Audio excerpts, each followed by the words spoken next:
अभी हम इक्विलिब्रियम में नेक्स्ट टॉपिक करने जा रहे हैं इलेक्ट्रोलाइट।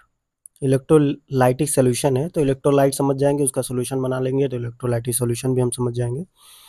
और बाकी इसमें और भी टॉपिक लिखे हुए हैं, यानी कि equilibrium, degree of dissociation, common ion effect, तो ये अपकमिंग टॉपिक्स हैं, तो उन पर बाद में बात करेंगे। तो इलेक्ट्रोलाइट क्या होता है? A molecule which breaks into ion.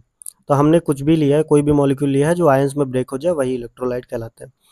तो फंडामेंटली ये दो टाइप के होते हैं, strong electrolyte, weak electrolyte. Strong electrolyte का मतलब क्या है? फुली डिसोसिएशन इनटू आयन हो जाता है, यानी कि वो आयंस में कंप्लीटली ब्रेक हो जाते हैं। अगर 100 मॉलिक्यूल्स लिए हैं तो 100 पॉजिटिव चार्ज, 100 नेगेटिव चार्ज तुमको मिलेगा। वीक इलेक्ट्रोलाइट क्या होता है? जो पार्शियली डिसोशिएट होता है। पार्शियली डिसोशिएट करने का मतलब क्या है? 100 मॉलिक्यूल लिए हैं तुमने, लेकिन उसमें से 4 मॉलिक्यूल ही किए हुए प्लस में कन्वर्ट हुए, 4 माइनस में कन्वर्ट हुए, ठीक है। बाकी के 96 क्या रहे वैसे ही रिमेन रह गए, ठीक है। या फिर 5 हो सकते हैं, या फिर 6 हो सकते हैं, 7 हो सकते हैं, यानी 100% पूरा डिसोसिएशन नहीं हुआ है, ठीक। तो ये वीक हो गया। एग्जाम्पल में देख लेते हैं, स्ट्रॉन्ग इलेक्ट्रोलाइट में जैसे कि HCl, H प्लस और Cl माइनस, यानी 100 HCl लिए होंगे तो 100 H प्लस बनेगा और 100 Cl माइनस बनेगा, ठीक है। और वीक इलेक्ट्रोलाइट में जैसे कि CH3COOH, तो CH3COOH अगर 100 मॉलिक्यूल्स लोगे तो उसमें से 5-6 मॉलिक्यूल्स क्या होंगे? CH3COO माइनस में कन्वर्ट होंगे और H प्लस में कन्वर्ट होंगे। बाकी के 95, 94 और 95 क्या होंगे? वैसे रिमेन रहेंगे। अब फंडामेंटल से आगे चलते हैं। ये टाइप 2 क्या लिख रखा है?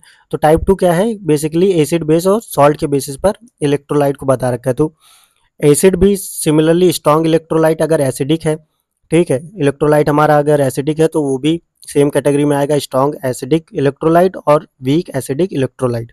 सिमिलरली बेस के कॉन्सेप्ट पे चलेंगे तो बेस, स्ट्रॉन्ग बेस इलेक्ट्रोलाइट और weak base electrolyte. Similarly salt के केस पर चलेंगे तो सॉल्ट, स्ट्रॉन्ग सॉल्ट इलेक्ट्रोलाइट और वीक सॉल्ट इलेक्ट्रोलाइट। यहाँ पर कुछ एग्जाम्पल दे रखा है एसिड और बेस के, जैसे एक स्ट्रॉन्ग एसिड इलेक्ट्रोलाइट के HCl, H2SO4, HNO3, weak acids के लिए CH3COOH, HCN, H2CO3, ठीक है। स्ट्रॉन्ग बेस के लिए KOH, NOH, H ब्लॉक के हाइड्रोक्साइड, और वीक बेस के लिए दे रखा है NH4OH, Zn, zinc hydroxide, aluminium hydroxide, copper hydroxide, और डी और पी ब्लॉक के हाइड्रोक्साइड। सॉल्ट के लिए रिमेनिंग जो सॉल्ट तुम लोग एसिड बेस रिएक्शन से जनरली फाइंड आउट करते हो, वो लगभग सभी सॉल्ट जो आयंस में कन्वर्ट हो सकते हैं इजीली वाटर के साथ। Thank you.